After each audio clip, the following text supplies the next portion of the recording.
in regards to breathing and breathing muscles, everybody has, give or take, anywhere between 10 to 12 pounds of breathing muscles. That's a lot.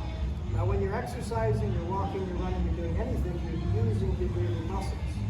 However, most people don't actually train their breathing muscles, so when they're doing things like they're exercising, performing sports, etc., most of their energy, most of their oxygen is being shoved into their breathing muscles so they can breathe better, so they can keep performing. That sacrifices performance from the muscles that they're actually trying to target. Does that make sense? So a lot of times I'll get somebody who's just like, a runner, and I'll just check their running.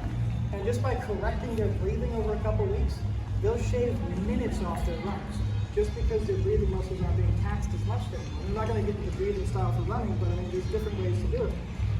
Now, a way that you can control your breathing really simple to drop anxiety and to, let's just say, calm yourself to recenter is a very simple technique I teach called box breathing. Box breathing is really easy to understand. Get up here real quick because it is real simple. You all can imagine a simple cube, I'm sure. Well, when it comes to box breathing, you're just going to think about that cube.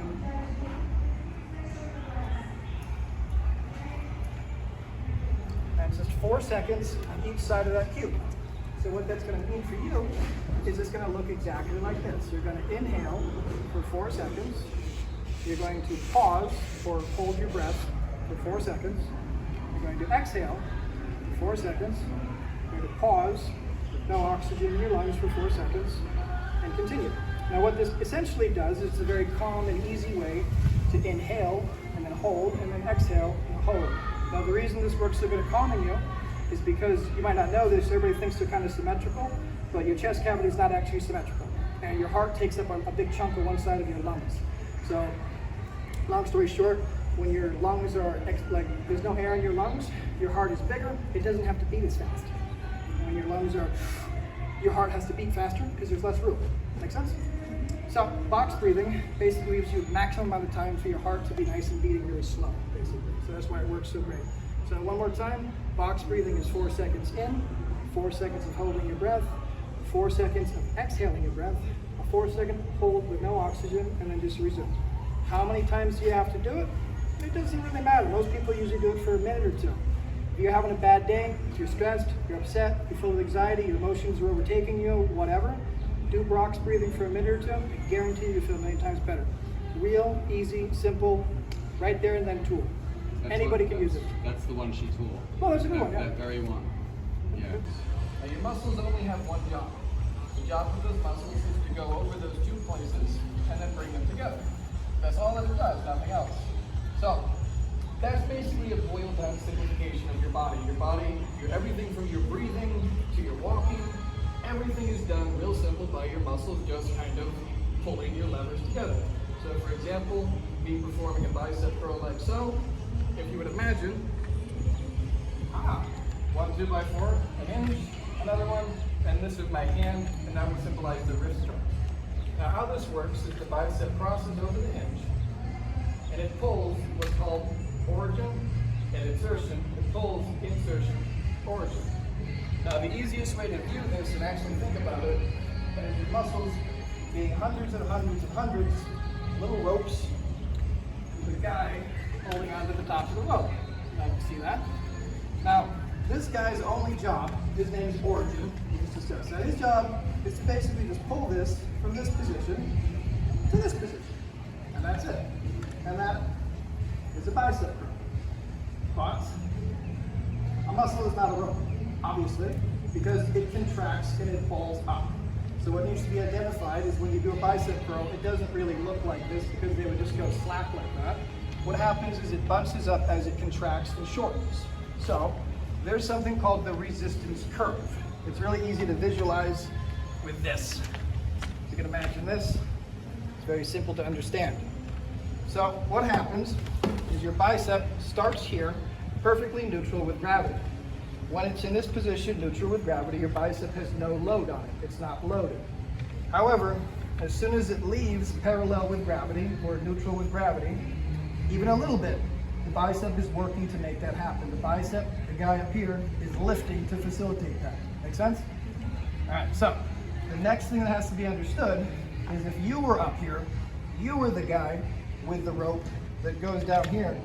this seems like it would be very difficult to lift the lever, right? It'd be very hard because all of the weight of the lever is pointed straight down, and he only lifts from a point right here, 2 inches. The important thing to know is the bicep does not connect to the weight in your hand. I know that sounds obvious, but it's an important step to understand. It doesn't connect to the weight in your hand. It connects to the top of the lever, which is 12 inches long. And that lever travels through space and what's called a resistance curve.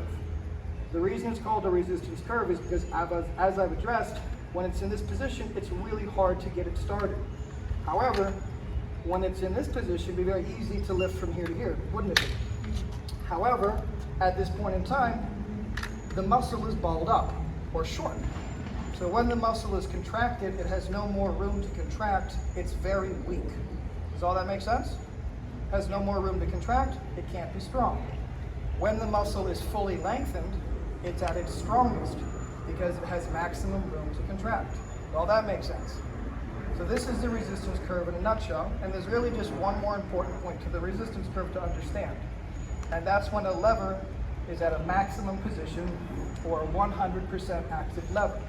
You can probably already guess what this means, but because it is perpendicular to gravity, or parallel with the ground in this case, it's 100% because the weight that's in your hand is basically as far from your body as it could possibly be. And as it comes, if you'd imagine a pendulum hanging from right here, as it comes closer, this lever, your actual forearm bone, it gets shorter in relation to the actual load. So I'm going to do a demonstration with one of you. What is a plank? 0 range of motion. Nothing. None. Right? Yeah. Are your abs moving? Is anything moving? But why do I feel my abs and I'm shaking? You'll feel an isometric contraction in your abs, which is the worst possible way to exercise anything. That's because you're only strengthening the muscle in that one particular area. You really, it's just don't use anything isolated. It's a stupid thing to do. Muscles are meant to contract against resistance through the correct resistance curve and then be lowered again slowly through the resistance curve. The reason we're supposed to always lower things slowly, it's safer. That's why we're really stronger, as well as a couple physical reasons. But long story short, for the abs, you're going to hate this. A crunch. Just a crunch. Why? It's because the abs only have one job. The job of the abs, again, the muscles only have one job. Now this is not going to be getting a little bit, like not too complicated, but your abs actually cross several levels. You can imagine spine.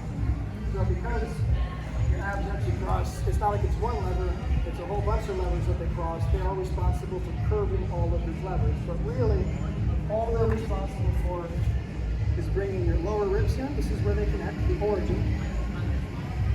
Lower ribs, and they come down, and they connect here. So your only job, abs, is to bring, if you will, the rib cage to the pelvis. That's all they do. So if your abs are doing this, they're working. If you do your abs on, let's say, an inclined bench like this, and your head's up here, and you're doing it like this, that would be easier.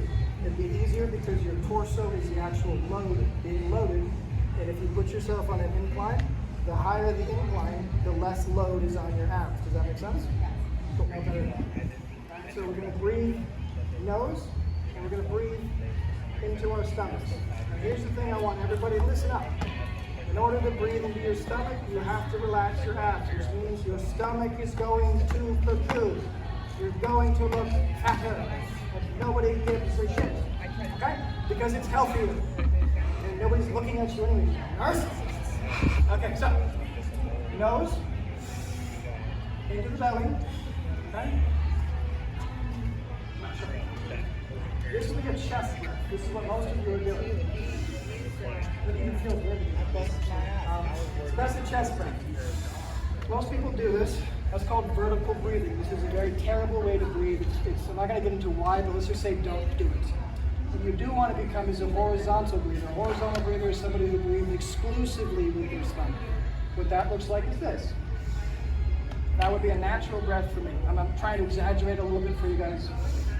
But that's like a natural breath for me. You notice how it does stick out? The only way I'm able to accomplish that is by relaxing my abdominals. If I was keeping my abdominals contracted, it would be completely impossible to do that. The reason we start breathing with our mouths is around the age of 5. Now this, well, 5 or 5.5 years old, this is actually universal for just about everybody. And it's because children start imitating their parents, they start imitating superheroes, they start becoming self-conscious, they start not wanting to look fat, etc., etc., wearing waist trimmers. Don't ever wear a waist trimmer. Don't ever wear anything which obstructs your ability to belly breathe. I think that's pretty clear, right? For any reason.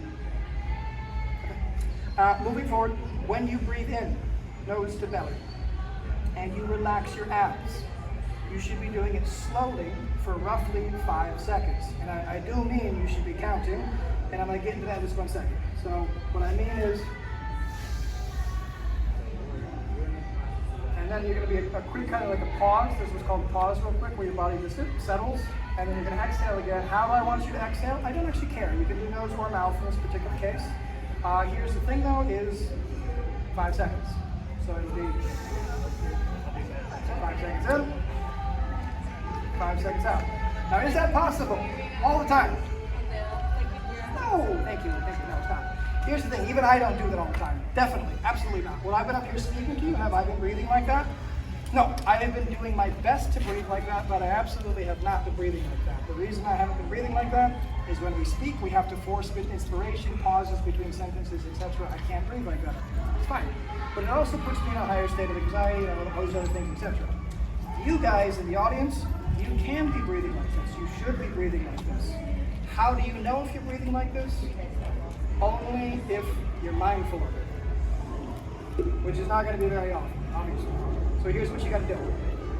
You just have to remind yourself, when literally just whenever you happen to think of it, to breathe slowly, nose to belly. And just keep doing that over time, and eventually, and I do mean eventually, it takes a while, eventually it'll stick, it'll become habitual, and you won't have to remind yourself, and you'll do what I do, which is usually uncheck sometimes.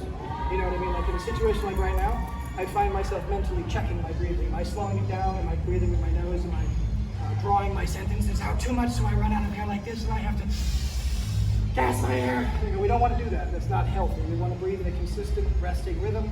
Keeps our anxiety low, keeps anyone who has any form of anxiety disorder, PTSD, any form of panic, any form of, really any of those things that are like anxiety based, it's almost always exclusively related to their breathing in almost every single instance.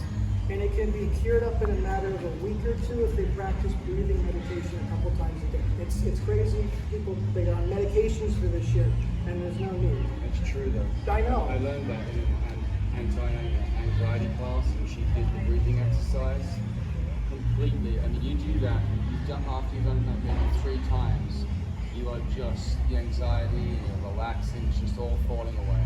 I mean, on a daily basis, at least 10 or 15 times, I'll just stop and I'll just do it like 2 or 3 times, and it's crazy how fast your vagus, you all settle down. Yeah, Vegas.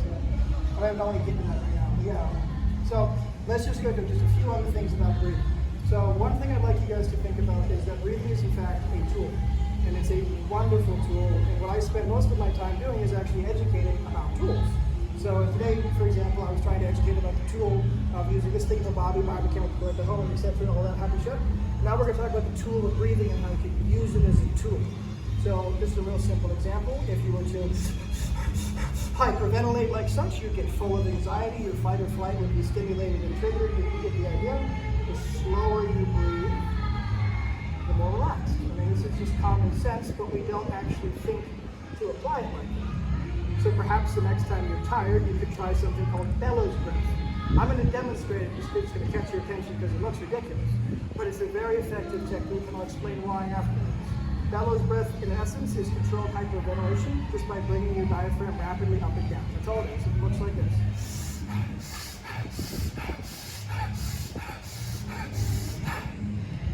Now, even just doing a couple like that got me really lightheaded. It's fun. Now, you can use that if you're feeling tired or lethargic or fatigued. All it does is stimulate you briefly, like a little bit of caffeine. Why I'm doing the crazy looking arm thing in my body is because my arms connect, of course, to my chest and my back muscles, which connect to my ribs.